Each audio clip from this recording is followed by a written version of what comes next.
Hello வணக்கம். இது உங்கள் சிவி. ஒன்று சொல்லாமல் எப்படி இருக்கீங்க? இப்போ பார்த்தீங்கன்னா ஒரு சம்பவம், அதாவது இதுதான் விஜய் பார்வதி. அப்போ இந்த மாதிரி ஒரு சம்பவம் நடந்திருக்கு. அதான் நீங்கள் பார்க்க போகிறீங்க. அதுக்கு முன்னாடி பார்க்குற எல்லாரும் நம்மளோட சேனலை சப்ஸ்கிரைப் பண்ணிட்டு பாருங்கள், லைக் பண்ணுங்கள், கமெண்ட் பண்ணுங்கள், ஷேர் பண்ணுங்கள், அந்த ஹைப்பையும் தட்டி விடுங்க. அதாவது சாரி அப்படின்ற ஒரு விஷயம் இந்த வாரம் முழுக்க போயிட்டுருக்கு. மைக்கு போடலைன்னா, ஆமாம் மைக்கு போடலை இந்த பொண்ணு மட்டும் நிறைய பேர் அதை பண்ணலை. அதுக்காக இந்த வாட்டி என்ன பண்ணிட்டாங்கன்னா, அந்த மைக்கு போடலைன்னா ஒருத்தர்கிட்டையும் போயிட்டு சாரி கேட்கணும்னு சொல்லிட்டு தலையாக இருக்கிற ரம்யா வந்து ஒரு பனிஷ்மெண்ட் கொடுத்துருக்காங்க. இந்த வாட்டி 2 வாட்டி போடல போல இருக்குது. அதனால் 2 சாரி கேட்கணும்னு சொன்னாங்க. இந்த பொண்ணு என்ன பண்ணுது, போய் எல்லார்கிட்டையும் சாரின்னு சொல்ல. ஏன்னா இது வரைக்கும் அப்படி தான் ஃபாலோ பண்ணாங்க. ஆனால் இந்த பொண்ணு இதையே ஒரு டாஸ்க் மாதிரி உருவாக்கி, இதெல்லாம் சத்தியமாக அந்த சீசன் யாருக்குமே தோணாது, யாரும் பண்ணவும் மாட்டாங்க. சரிங்களா? அந்த பொண்ணுக்கு மைண்டில் ஒன்று இருக்கும்ல. இப்போ வந்துட்டு கனியை பற்றி நினைப்பாங்க ஒரு விஷயம், விக்ரம் பற்றி ஒரு விஷயம் நினைப்பாங்க, பிரஜன் அதை வந்துட்டு அந்த டாஸ்க் மாதிரி வச்சு அந்த சாரிக்கு ஒரு விஷயத்த சொல்கிறாங்க. எப்படி இப்போ அந்த பொண்ணால் முடியும்? சத்தியமாக எனக்கு நான் உண்மையிலேயே மறந்துட்டேன். இதுக்கு மேலே அந்த பொண்ணுக்கு என்ன குவாலிட்டி வேணும் உங்களுக்கு? இப்போது இது வேறு யாரா தப்பு பண்ணிதுன்னா சாரி பண்ணாமல் மைக் போடலாம் அப்படியே போயிட்டு இருப்பாங்க. இப்போதைக்கு பார்த்தீங்கன்னா ஒரு பக்கம் கமருதீன் எக்ஸசைஸ் பண்ணிகிட்ருக்காரு, வினோத் வந்துட்டு டங் டங் தாளம் தட்டிகிட்ருக்காரு, பிரஜன் வந்து காய் நறுக்கிட்டு இருக்காரு, விக்ரமும் கனியும் வந்து காசிப் பேசிகிட்டு இருக்காங்க, அந்த பக்கம் சமையல் பண்ணிகிட்ருக்காங்க.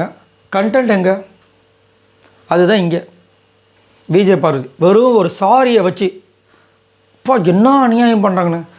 இவங்க விக்ரம் கிட்ட போய்ட்டு ஜெல்லக்குட்டி அப்புக்குட்டி நான் வந்துட்டு மைக்கு போடலப்பா என்ன மன்னிச்சிருப்பான்னு அந்த பக்கம் கனிக்கிட்ட போய்ட்டு அக்கா கனிக்கு சூப்பராக சொன்னாங்க, நீங்கள் தான் என் ராஜா மாத்தா தலைவியே, நிறைய வித்தை எனக்காக கற்றுக் கொடுத்த என் அக்காவே, எப்படி உங்கள்கிட்ட தான் நான் நிறைய வித்தையே கற்றுக்கிட்டேன், உங்களை பற்றி நான் யோசிக்கும் போது இந்த மைக்கை போட மறந்துட்டேன், என்னை மன்னிச்சிருங்க. எப்படி செம்மையாக இருந்துச்சு. அதேமாதிரி ராஜா மாத்தாவே அப்படின்னு அதுலேயே.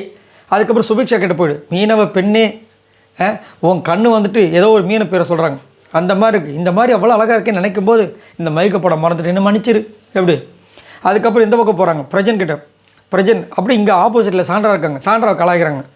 பிரஜன் நீங்கள் வந்து அழகாக இருக்கேன்னு நினைக்கல, ஆனால் நீங்கள் வந்து நேற்று போட்டு இந்த ட்ரெஸ்ஸு ரொம்ப அழகாக இருந்துச்சு, இதெல்லாம் திங்க் பண்ணும்போது நான் இந்த மைக்கை போட மறந்துட்டேன் அப்படின்னு சொல்லிட்டு அந்த பக்கம் ஒரு கலாய், அந்த பக்கம் சிரிக்கிறாங்க. அதுக்கப்புறம் ஆதிரை கிட்ட போகிறாங்க.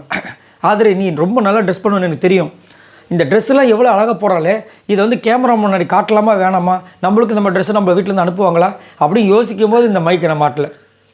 அடுத்தது அங்கே போனாங்க, எல்லாம் ஜாலியாக போயிட்டு போய் திவ்யா பக்கம் நின்னாங்க. அங்கே இருக்கிற நெகட்டிவ் அந்த பக்கம் ஒட்டிச்சு பொழுது இந்த மாதிரி போடல அப்படின்னா, நீ எதுவாக இருந்தாலும் பரவாயில்ல பாரு, நான் உன்னை மன்னிச்சிட்டேன், எம்மா இருமா சொல்லணும் அப்படின்ட்டு அவங்க பக்கம் ஏதோ சொன்னாங்க. நீ வெஞ்சன்ஸை வச்சு வஞ்சிப்பு கொச்சியில் சொல்கிறேன், ஐயோ ஒரு காமெடி கூட பண்ண முடியாது உங்ககிட்ட அப்படின்ற மாதிரி அந்த பக்கம் போயிட்டாங்க.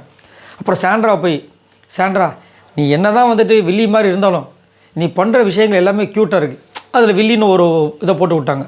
அப்புறம் அவங்க வேறு கிஸ் கொடுன்னு சொல்லி கிஸ் அவர் கொடுத்துட்டு வந்துட்டாங்க. எப்படி என்னென்ன வேலை பண்ணுறாங்க பாருங்க. அதுக்கப்புறம் ஆதர் எனக்கு கிஸ் கொடு, ஒரு சாரின்ற ஒரு விஷயம். அதுக்கப்புறம் அங்கேருந்து இவர்கிட்ட போகிறாங்க, அமித்கிட்ட போயிட்டு ஹைட்டில் போய் பத்தலை, இவர் விஜய் வந்து இந்த சேர்மில் ஏறணுன்னா ஏறிட்டாங்க. ஆமாண்டா நான் குட்டதாண்டா, நான் ஏறி நிற்கிறேன்டா, அப்போ கூட எனக்கு போடுற 19 மாட்டது, அதையும் ஸ்போர்ட்டிவ் எடுத்துகிட்டு தர்மலிங்கம் நம்மளோட அந்த நினைவுகள்லாம் மறக்க முடியுமா, திரும்ப அந்த நினைவுகள்லாம் வருமா, உன்னை வந்துட்டு இவ்வளோ அழகான ஒரு பையனா இப்படி இருக்கானே நினச்சிட்டு இருக்கும்போது இந்த மைக்கை போட மறந்துட்டேன். அதுக்கப்புறம் நீ இப்படின்னு வழியில் துடிச்சிட்டு இருந்த பாரு, அதை சொல்லிட்டு அதை ஒரு விஷயமா சொல்கிறாங்க. அதை முடிச்சுட்டு ரம்யா கிட்ட போனாங்க. ஏன்னா அவங்ககிட்ட மன்னிப்பு கேட்கணும்ல. அவங்ககிட்ட போய்ட்டு நீ என்ன தான் வந்துட்டு நான் தான் உன்னை வந்து கேப்டன் ஆக்கினேன், அதுக்கு வந்துட்டு பெஸ்ட்டு பர்ஃபார்மன்ஸ் சொன்னேன், இருந்தாலும் நீ இந்த வாரம் ஃபுல்லாக என்னை வந்து வெஞ்சன்ஸில் வந்து வச்சு செஞ்ச, இருந்தாலும் நான் உன்னை இது வரைக்கும் நாமினேட் பண்ணவே இல்லைன்றது உனக்கு தெரியணும் சரியா? இதுக்கப்புறமா நான் நிறைய இடங்களில் உனக்கு சப்போர்ட் பண்ணியிருக்கேன்றதை புரிஞ்சுக்கணும். இது மாதிரிலாம் புரிஞ்சுக்கிட்டியா அப்படின்னு நான் யோசிக்கும் போது நான் இந்த மைக்கை மறந்துட்டேன். யார் சாமி நீங்கள் அந்த மாதிரி இருந்துச்சு. கண்டென்ட் இவ்வளோ தான் கண்டென்ட்டு, புரியுதுங்களா? இப்போ வந்து காலேருந்து ஃபுல்லாக ஓடிட்டே இருக்குது. அவங்க இதை பேசுகிறாங்க அதை பேசுகிறாங்க, ஐயோ என்னடா அப்படின்ட்டுருக்கு. அதை கூட ஒரு கண்டென்ட்டாக மாற்றுறாங்க பாருங்க. அது க்ரியேட்டிவ் மைண்டு. இந்த விஷயங்கள் எல்லாமே இந்த பொண்ணுக்கிட்ட இருக்குது. ஸோ அதனால தான் நான் சொன்னேன், சீசன் 9 கண்டென்ட் குயின் வந்துட்டு நம்ம விஜய் பார்வதின்னு உண்மையிலேயே செம்ம திறமைங்க. இதெல்லாம் பார்த்து கற்றுக்கணும். சும்மாவே வந்துட்டு மாவு அரைச்சிட்டு மிச்சர் சாப்பிட்டுட்டு இதில் அரோரா வந்துட்டு வின்னர் ரன்னராக ஆதிரையில் என்னத்த சொல்கிறது. ரைட், இதை பற்றி உங்களோட கருத்துக்களை சொல்லுங்கள். விஜய் பார்வதிக்கு மேலே என்னங்க வேணும்? கண்டென்ட் குடோனுங்க.